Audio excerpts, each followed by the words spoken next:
Caloric deficit is not all there is to fat loss.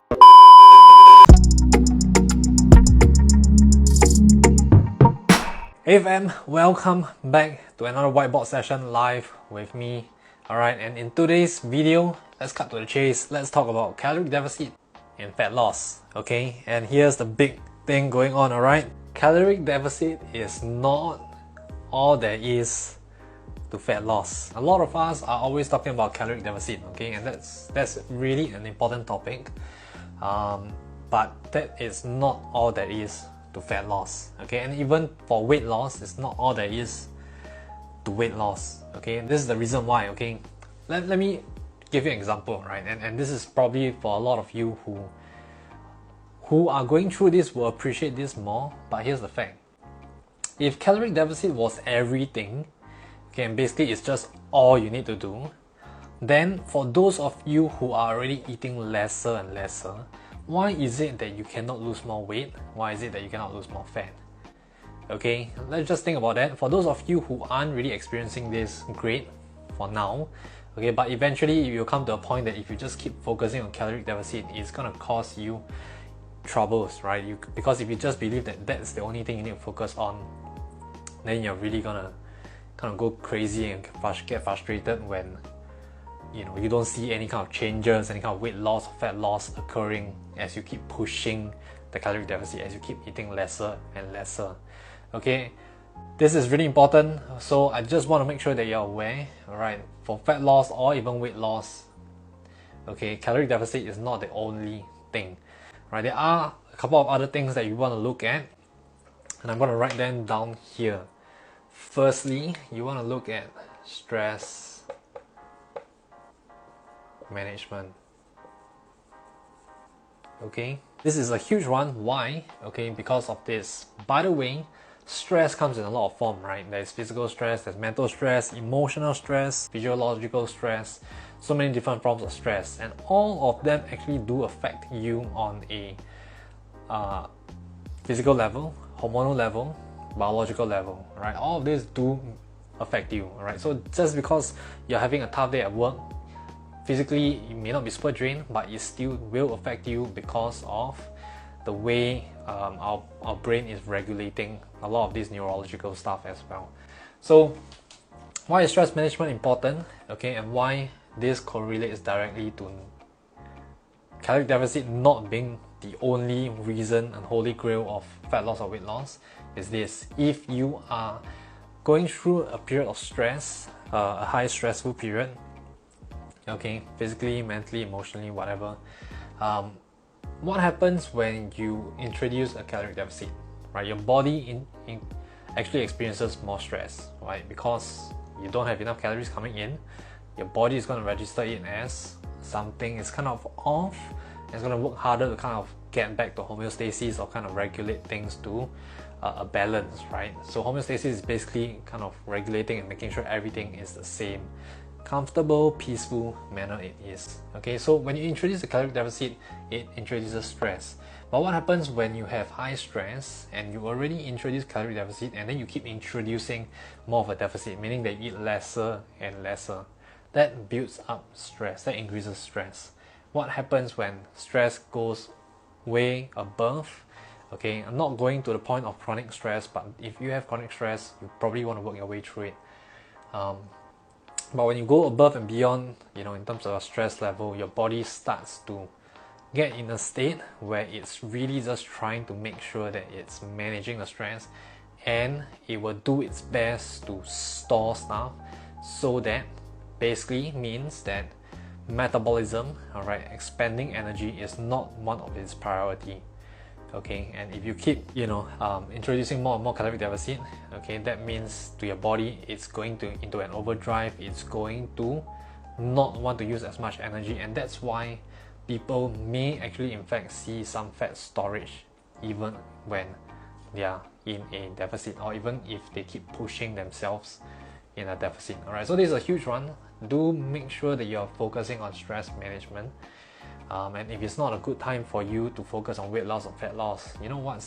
Take a step back, review your life priorities, and see what else can you focus on to kind of remove the stress.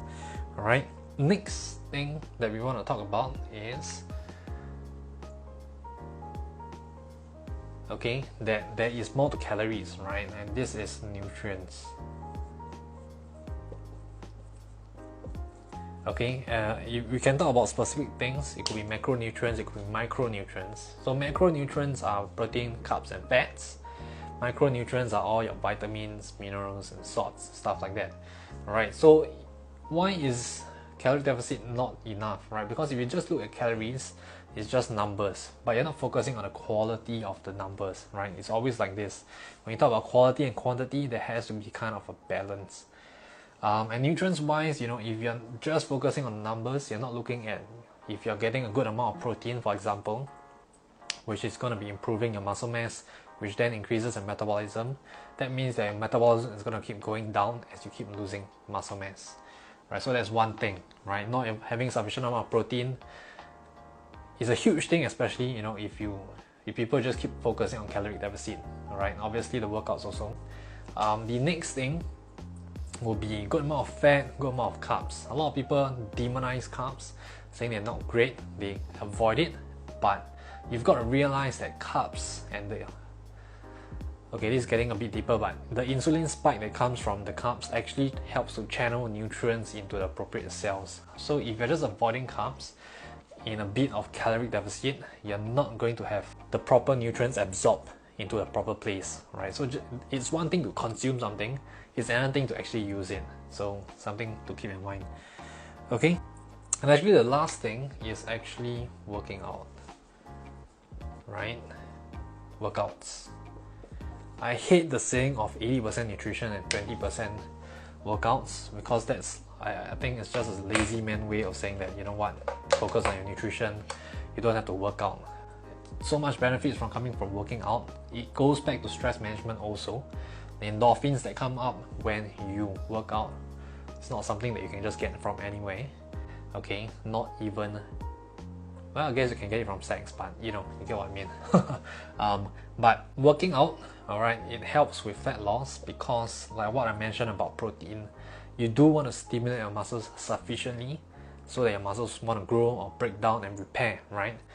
And consequently, it also helps to work on your central nervous system, right? And working on your central nervous system helps to trigger a lot of things, not only because of building resilience in terms of your nervous system, but it also helps to promote a healthier nervous system. Let's put it very simply.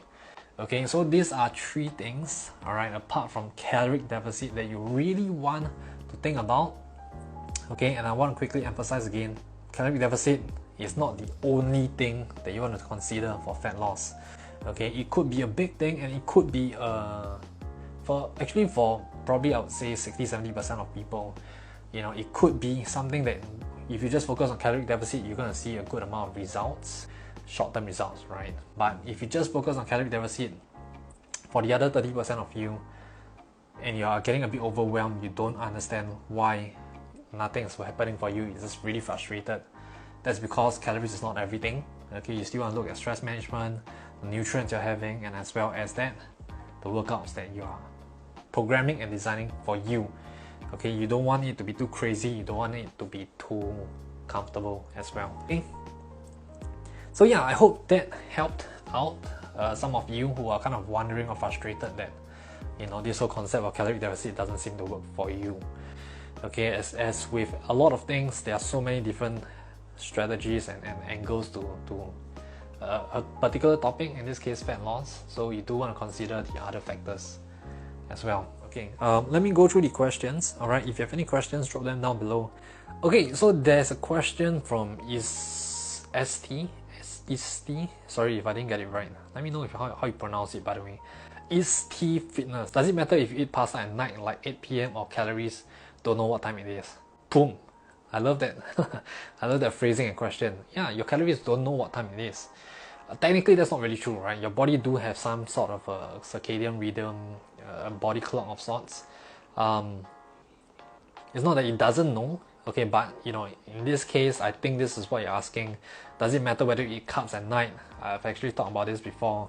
and I will keep talking about this. It doesn't matter. In fact, I sometimes eat carbs right before I sleep. Hint, hint, it helps you sleep. But yeah, you know, in terms of if calorie deficit is the thing that pushes you the most, and of course, like I said, you consider all of this. If that pushes you towards your it helps you to progress pretty well, then as long as you have this in place, okay, it doesn't really matter what time you're eating. Alright? Yeah, but like I said again, okay, like this is not the holy grail. Just because you eat pasta at night, even with a caloric deficit, if you don't see anything happening, it could be one of these other factors. Alright? Okay, is there a specific calorie number that we should not go under? Beautiful question. Some of you, I really love this question because some idiots are going around saying that there are specific calorie numbers that you're not supposed to go under. Okay, here's the thing, alright? Like, there's no such thing as a number that you can just generalize for everyone that you shouldn't go under. Okay, no one should be doing that. But I will say this, it's not so much the number. Okay, you gotta understand at the end of the day, those are numbers. Numbers have no feelings, but you have feelings, right? So rather than the caloric number not going under, there has to come a point when you're going to ask yourself, are you comfortable with the amount you're eating, the hunger you're feeling? Of course, that comes in play with your workouts and stuff like that also, but you got to ask yourself sometimes, right? Like, and I'm talking about in the context of you having the attitude of doing whatever it takes, right? For those people who just get a bit hungry and just don't do a lot of things, of course, sometimes the method may be off, but you know, if you're not even willing to put in the effort, then that's a different case. But if you're willing to put in effort and you keep going lower and lower with your calories, at some point you got to ask yourself, you know, is this what you want to be doing? Okay, because it might be better for you to eat more, upregulate your whole system, okay, enjoy yourself slightly, and then go into another fat loss phase. Okay, that would work better for you. But it's you've been doing calorie deficit for the longest time and you hit a plateau. Okay, you have actually started to gain a bit of weight. Is there any means of kickstarting your body to start losing fat? You know what? Watch the replay. If you've been doing a calorie deficit for a very long time, okay, like I said, you know, nothing's really changing, it's probably a good sign for you.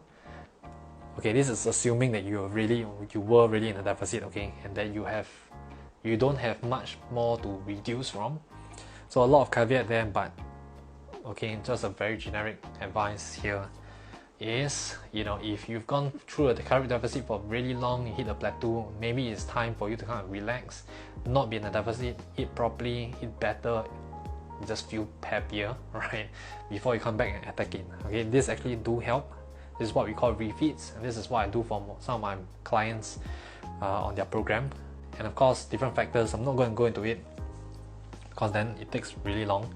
I'll talk about it in another video. But if you started gaining weight, that's probably an indicator that, you know, you probably want to relax slightly because stress in your body is accumulating. Okay, in any case, guys, I hope this helped. If you all still need a bit more help, just reach out to me. Hop on our coaching program. We've designed it in a way to really help you, not just go through it, but understand it and empower you to feel confident, right? By the way, fat loss is kind of the result, but the side result that we really want to achieve in our program is helping you gain confidence and empowering you. Okay, so I've never thought of fat loss as the only goal because that is a superficial goal, but deep down I want you to feel better and happier, okay, which is why I designed a coaching program in that way. Alright, so if you need help, reach out to me, let me know, message me and I'll help you. Okay, I hope this helps. Okay, appreciate y'all for hopping on. Till the next live. Bye.